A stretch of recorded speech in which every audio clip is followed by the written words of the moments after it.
Hello, everyone. This is Megan Lavoda, and thank you for listening to Psyche Design.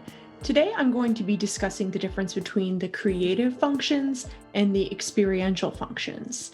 Now, these are two keywords that I have come up with in order to illustrate the difference between what Carl Jung calls and what the MBTI calls judging and perceiving.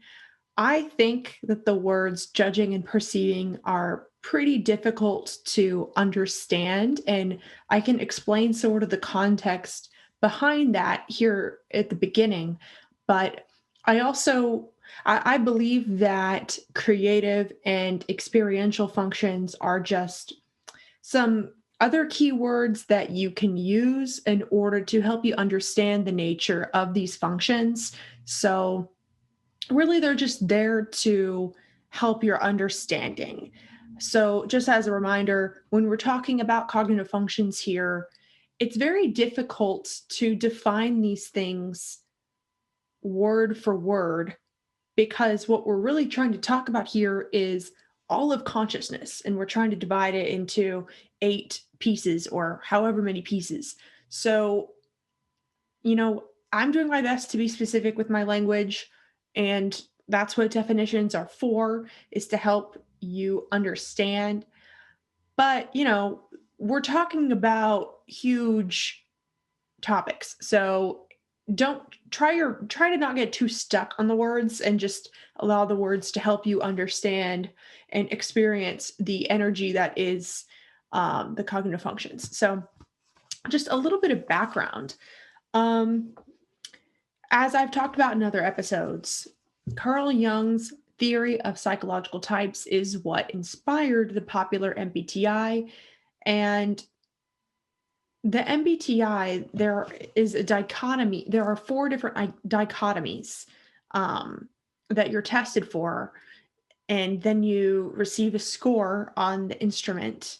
Um, and then your type basically is telling you if you are an extrovert or an introvert, an intuitive or a sensor, or a feeler or a thinker. And those parts of the dichotomy are natural oppositions within the psyche that Carl Jung discussed.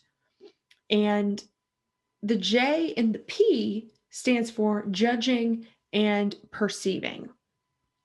And it's a little bit confusing because Carl Jung does talk about feeling and thinking as, being related to the judgments that you are making, and sensing and intuiting is related to your perception.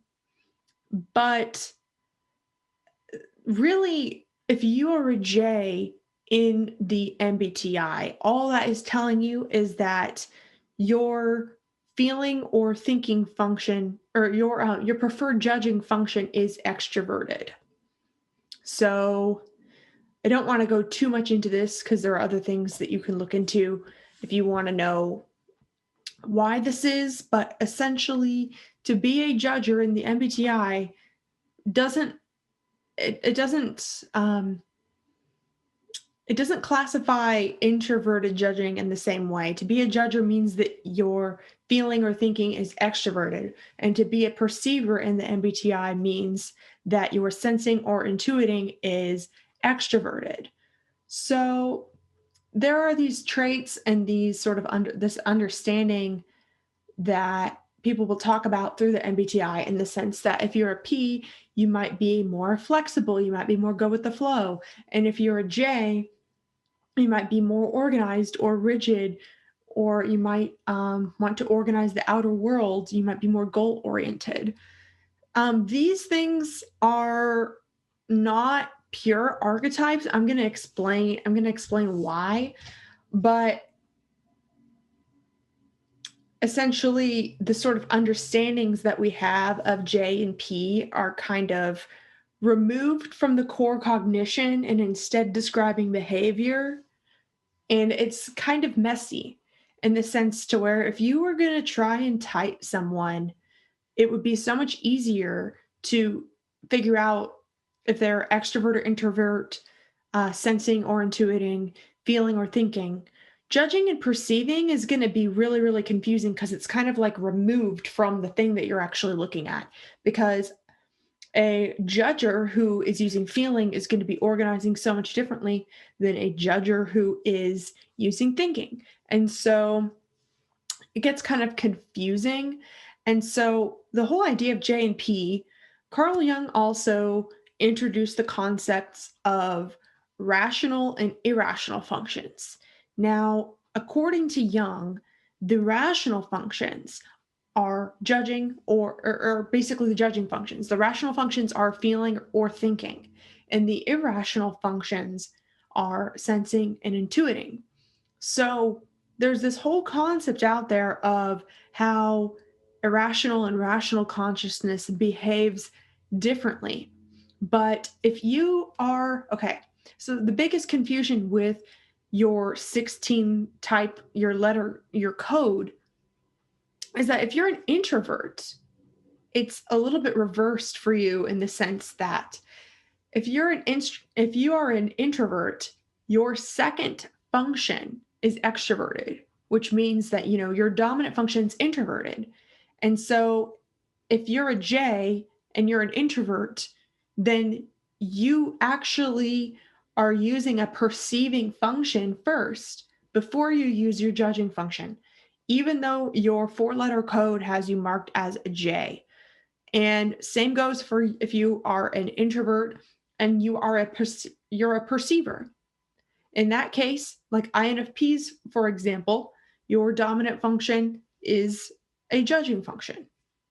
So that is what gets kind of confusing, is that you can't just look at the last letter of your 4-letter code and then think that your preferred way of processing is going to be either rational or irrational. So what did Jung mean by rational and irrational?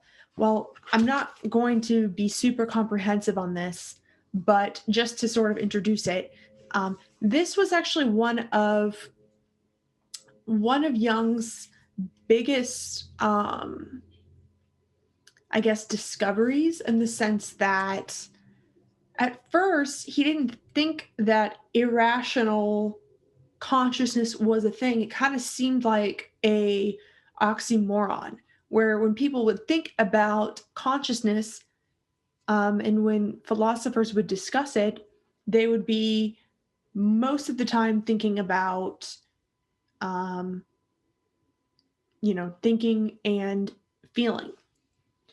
They would be thinking about, how is my mind helping me make decisions? So the whole idea of irrational consciousness is, it's not about making a decision or coming to a conclusion or thinking something or feeling something at all. It's about just being. And Jung talked about and reiterated the fact that that sort of irrational consciousness is just as valid and it's just as human as when our mind is going on and on. And one way to describe this is, if you've ever done a mindfulness meditation and you are supposed to quiet your mind as much as possible and just be in the moment, you'll notice that there are thoughts and feelings kind of passing you by, and you might have a tendency to kind of cling on to those and listen to your mental chatter as it goes, or as it's going. Or you might feel just, you know, really deep into your body, feeling the way that the ground beneath you feels. You might be noticing the wind in your hair. You might be noticing, um, you might even feel a realization pop up. So to be noticing and being, and that could be in the physical or in the abstract realm, to be just noticing, it doesn't require your mind to make any sort of judgment on it. There is no rationality in it. It is irrational. So And then, like, your thoughts and feelings passing by you that you might grab a hold on, that would be more of the rational mind, where it seems as though a lot of the goal of meditation might be to calm the rational mind. In our society, the rational mind is very, very much prevalent and preferred, I would say.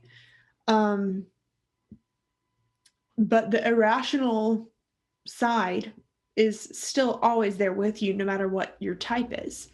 So, another thing that whenever Jung did these groupings of the rational and irrational functions, another thing that was surprising is the way that he grouped feeling with rationality. Now, that really shocked people. It might still shock you today because people think of emotions as being something irrational or something that has no sense of logic to it. Like, we might equate logic with rationality, but according to Jung, logic and rationality were not linking those as synonyms. Um, and so, one way to separate this is that the actual somatic feelings that you experience in the body, like when you feel a drop in your throat or you feel butterflies in your stomach, that has more to do with sensing than it has to do with feeling. Feeling as a rational function is about deciding if something is good or bad. It is about evaluating um, either what to do, what uh, your belief is on a certain subject. It it is a linear, like, thought process. So the semantics here is difficult because we call these functions thinking and feeling, but the actual way in which we use the word feeling in typical language is also going to be kind of covering a little bit of sensing or even intuition. Like, if you were to say, "Oh, I have a feeling that something is going to happen here," you might be referring to an introverted intuition, sort of hunch or a realization that might have nothing to do with a feeling function. If you're saying that you feel sick or you feel tired, then that is might be relating to a sensing function. And then when we talk about thinking as a function, that also is quite different than if someone were to just say, "Oh, I've been thinking about this topic lately," or "I've been thinking about you," or "Oh, this thought just popped into my mind." I want to also clarify that it's not just thinking as a function that has literal thoughts come into your mind. A thought can also be from a feeling function. Um, the feeling function still operates as the sort of mental chatter going on in your mind that we might think of as just thinking. Um, if you prefer feeling as one of your top functions, that doesn't mean that you are only making decisions with your instinctual um, sensations in the body. Not that there's anything wrong with listening to that, but people tend to think of feeling as very reactive, more so than thinking. When if we're talking about feeling as a function, as an evaluative function that is trying to decipher if something is good or bad using ethics and values, it is very much a rational function, and it has a linear thought process to it. So now that you know a little bit about rational and irrational consciousness, as Carl Jung talks about it, um, I'm going to tell you why. Like, okay, so rational consciousness is feeling and thinking as a function, as I mentioned. So the way that this type of consciousness behaves is going to be differently than the irrational consciousness behaves. And as I've talked about in previous episodes, our psyche is the totality of all psychic components. It includes the collective unconscious. It includes our personal unconscious. So it's not just what we see, it is everything that we are connected to. It is the whole collective consciousness, whatever term you want to use. And so I know that's really vague and can be difficult to conceptualize, but it's pretty much just the rational and irrational consciousness is just one way of dividing consciousness in half, the same way that you can do so with introversion and extroversion. And it kind of will tell you a bit of how that consciousness is behaving. So when we're talking about cognitive functions, I like to think of thinking and feeling as functions as the creative functions, and sensing and intuiting as the experiential functions. So I'm going to explain a bit of why that is. And essentially, it's because, so to start with the rational, feeling and thinking, if you've ever heard about the idea of your thoughts create your reality, well, it's also the case that your feelings create your reality. And in the popular CBT therapy, it actually talks a lot about how thinking influences feeling and feeling influences thinking, and that it influences the decisions you make, it influences your reaction, it influences your mindset, it influences what type of opportunities you can even notice, what you feel driven to respond to. The creative functions is basically you shaping your life as you wish. Where thinking as a function might be trying to carve out a path that makes sense to you and is in accordance of the laws of the universe and, works. Whereas feeling would be carving out this sort of path that, you know, fills their heart's desire, or, you're carving out a life in which you are meeting your emotional needs, you feel fulfilled. Um, it's just, if you could think of thinking and feeling as both having like this little knife, and your life is like, um, I don't know, like I'm thinking of wood carving for some reason. And your life is like, feeling has one goal where it's trying to shape a certain way of how your mindset is and how you're making decisions to be in accordance with those feelings. And then thinking has a different goal. And so if you're a feeling type or a thinking type, you might have completely different goals. And, internally, you might have two completely different goals that may or may not be self-sabotaging each other. So that's where being aware of both of those can help. It's, even if you aren't doing anything, even if it is just in your mind and in your thoughts, it's still influencing and creating a new experience, even if that experience is just within your mind. It could even be like an intrusive thought. It could be, I'm not quite sure how to explain this, but I'm like, we all know the experience of when your mind just won't shut up, or if you are having a feeling that is really strong and won't shut up, even if your physical surroundings have not changed, you are in a completely different place because your mind, um, is so powerful in terms of how we're even experiencing what's happening. So you also could think of the creative functions as basically having sort of a filter over everything you see, which, if we're going to move on to, this is especially true for those who their dominant function is either feeling or thinking. You can think of it as whatever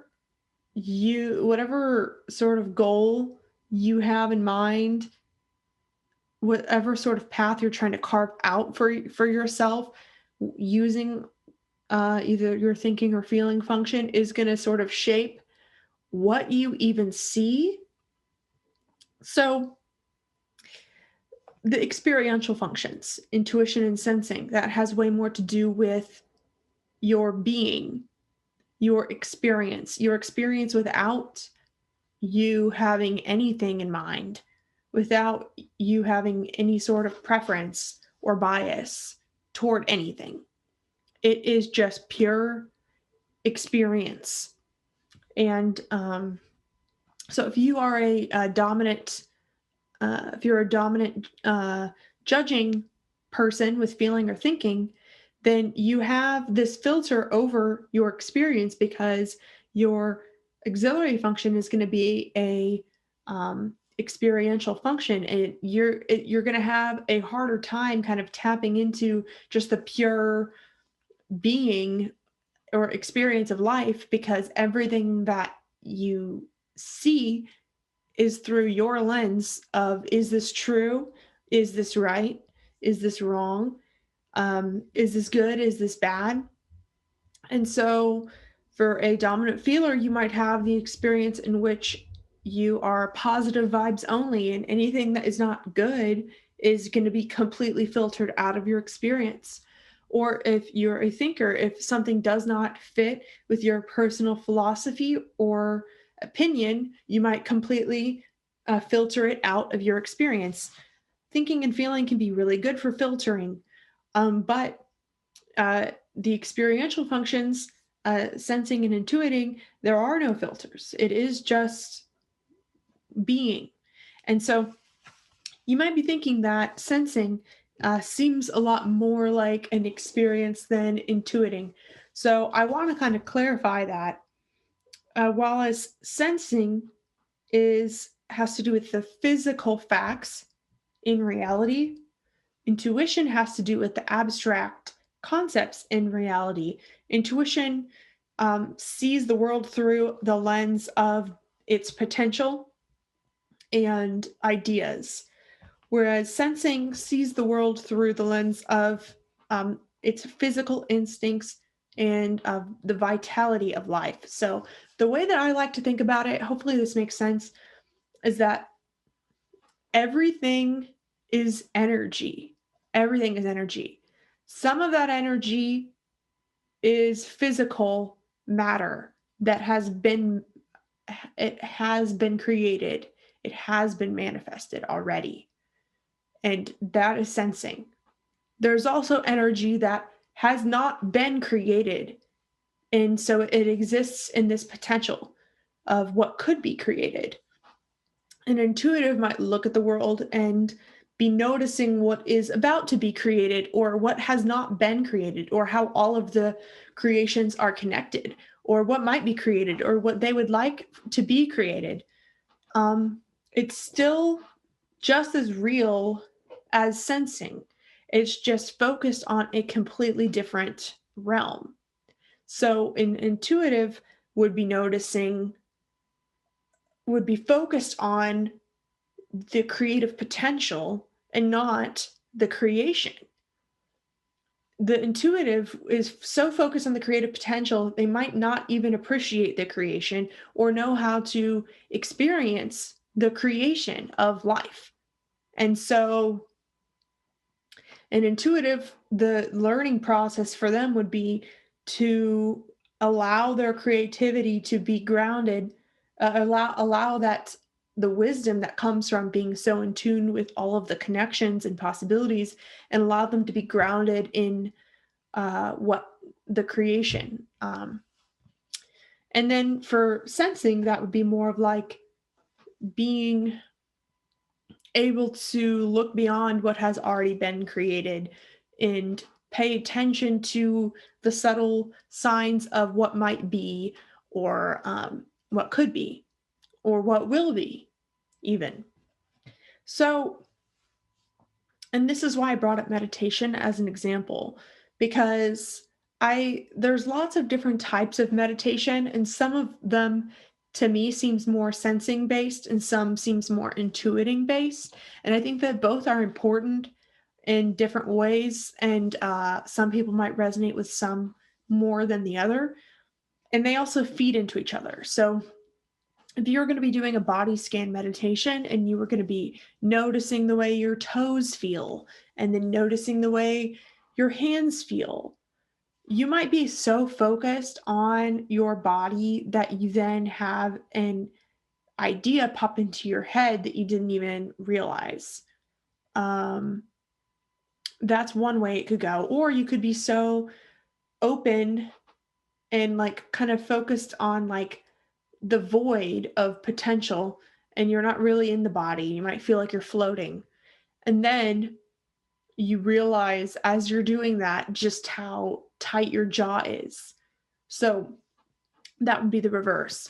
But anyway, the experiential functions is about experiencing the energy of life, whether that is potential energy or manifested energy.